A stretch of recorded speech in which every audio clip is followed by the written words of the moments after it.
Oman തീരം വഴി കടത്താൻ ശ്രമിച്ച വൻ ലഹരിമരുന്ന് ശേഖരം സാഹസികമായി വലയിലാക്കി royal Oman police.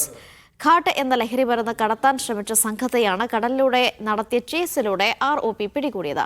Coastal security police കമാൻഡിന്റെയും സുരക്ഷാ വിഭാഗങ്ങളുടെയും സംയുക്ത നീക്കത്തിലൂടെയാണ് കടത്ത് സംഘത്തെ പിടികൂടിയത്. ദോഫാർ ഗവൺമെന്റിലെ തീരപ്രദേശം വഴി ഒമാനിലേക്ക് വൻതോതിൽ മയക്കുമരുന്ന് കടത്താനുള്ള ശ്രമമാണ് പോലീസ് അതിസാഹസികമായി തകർത്തത്.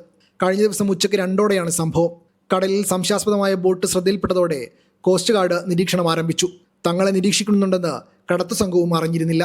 കടൽ മാർഗം രാജ്യത്തേക്ക് കടത്താൻ ശ്രമിച്ച വലിയ അളവ് ഘാട്ട് ലഹരിമരുന്നാണ് സുരക്ഷാ സേന പിടിച്ചെടുത്തത്. വിപണിയിൽ ദശലക്ഷക്കണക്കിന് രൂപ വില വരുന്ന മയക്കുമരുന്നാണിത്. മയക്കുമരുന്നുമായി ലക്ഷ്യസ്ഥാനത്തേക്ക് കുതിക്കുകയായിരുന്ന മൂവർ സംഘത്തെ ദൽക്കു തുറമുഖത്തിന് സമീപം കടലിൽ വെച്ചാണ് സാഹസികമായി പിടികൂടുന്നത്. ദോഫാറിലെ കോസ്റ്റൽ സെക്യൂരിറ്റി പോലീസ് കമാൻഡും വിവിധ പോലീസ് യൂണിറ്റുകളും സംയുക്തമായാണ് സുപ്രധാന നീക്കം നടത്തിയത്. 3 അറബ് പൗരന്മാരുടെ അറസ്റ്റ് റോയൽ ഒമാൻ പോലീസ് രേഖപ്പെടുത്തിയിട്ടുണ്ട്. പ്രതികൾക്കെതിരെയുള്ള നിയമ നടപടികൾ പുരോഗമിക്കുകയാണെന്ന് അധികൃതർ വ്യക്തമാക്കി. സംശയാസ്പദമായ സാഹചര്യങ്ങളോ നീക്കങ്ങളോ